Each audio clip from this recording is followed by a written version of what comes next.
All right, today we're going to be looking at heating and cooling curves, basically just getting an understanding of what information it gives us. So these heating and cooling curve graphs, the temperature changes of a substance over time as it's being heated or cooled at a constant rate. So there's two main features, the slopes on the graph and then the flat plateaus. On the slopes, and you can see I have these circled in red for both a heating, which is on the left, and a cooling curve on the right. The slopes are going to indicate a change in temperature, which is then a change in kinetic energy. Remember, temperature is a measure of kinetic energy. During these slopes, when the temperature and kinetic energy is changing, that means the particles are actually changing speed. If we're heating it, the particles are speeding up. If we're cooling it, the particles are slowing down. And there's only one phase present, either a solid, a pure liquid, or a pure gas. Now the plateaus, which are the flat regions, and again you can see these circled in red on the right and left, in these cases the substance is changing phases, so potential energy is actually changing. That's why it's flat, because temperature is not changing. Particles are rearranging, but they're not actually changing speed. So the particles are going to be moving at the same speed during the entire line segment. However, they're either going to be moving farther apart if we're heating it, or they're going to be moving closer together if we're cooling it. Due to this, there's always going to be two phases present on the flat plateaus. All right, one way to remember this is the 3 P's, that a plateau indicates a phase change, which means we only have potential energy changing. All right, let's first look at a heating curve. You're going to need to label your graph with A, B, C, D, E, F, I believe. So just go ahead and fill that in so you can see how these sections line up to our actual graph. So in section AB, here we have a slope. We have a pure phase, which is going to be a solid. Because it is increasing, we have an increase in temperature, which also means an increase in kinetic energy. And when kinetic energy is changing, the potential energy is thus going to be staying the same. However, when we reach our first plateau of BC, we have both a solid and a liquid because we have melting occurring. Because it's flat, we can see the temperature stays at, it looks like about 55 degrees the entire time. So temperature and thus kinetic energy is staying the same.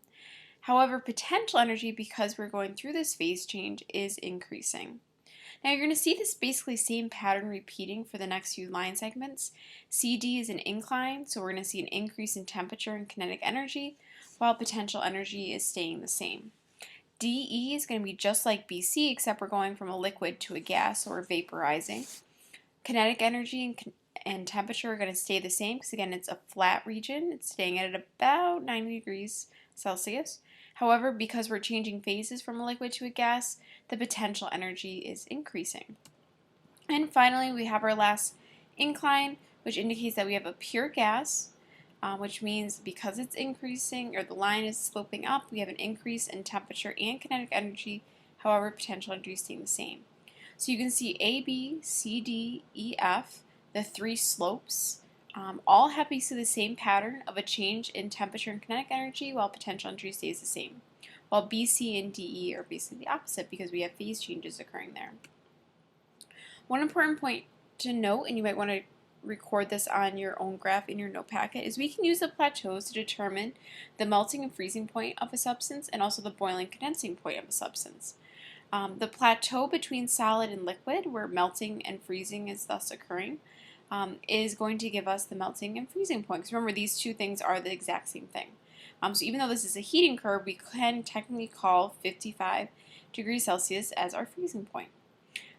DE, which is our second plateau, which is between liquid and gas, this is our boiling condensing point, so this occurs at about 90 degrees Celsius. Alright, here's a different substance, and we're looking at the cooling curve. Here, again, you might need to label these letters right onto your paper. So PQ is where we have a pure gas. Because it's sloping down, we can now say that the temperature and kinetic energy are both decreasing. The particles are slowing down, while potential energy remains the same. QR, here we're going to go through our first phase change from a gas to a liquid, so we have condensation occurring.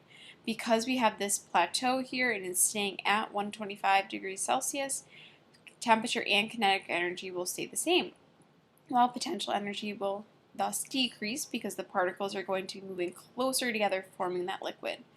RS is going to look just like PQ, except we have a pure liquid. ST is going to be our second phase change, going from a liquid to a solid, and thus we're going to see a very similar pattern as QR, that temperature and kinetic energy stays the same while potential energy decreases. And finally, TU is going to look just like PQ and RS, except here we're dealing with a solid. Particles are slowing down, so temperature and kinetic energy are decreasing while potential energy stays the same. Alright, and again, we can use our plateaus to figure out our boiling or condensing temperature, as well as our melting and freezing temperature. Alright, this actually has two pieces of information. The first thing is looking at BC and DE. If you look at this, it takes more time and more heat release to go from B to C than it does from D to E. So that actually means that our heat of vaporization is greater than our heat of fusion. A second thing is, in the second little piece of information, we're looking at CD compared to EF. That the specific heat of our liquid is actually greater than our specific heat of our solid. We have a very slow slope from C to D as a liquid cools down, compared to EF where we have a very sharp decrease, indicating that the temperature is changing faster for a solid because it has that lower specific heat. So a couple little pieces of information that you can also get off of our heating and cooling curves. Great, you're all set.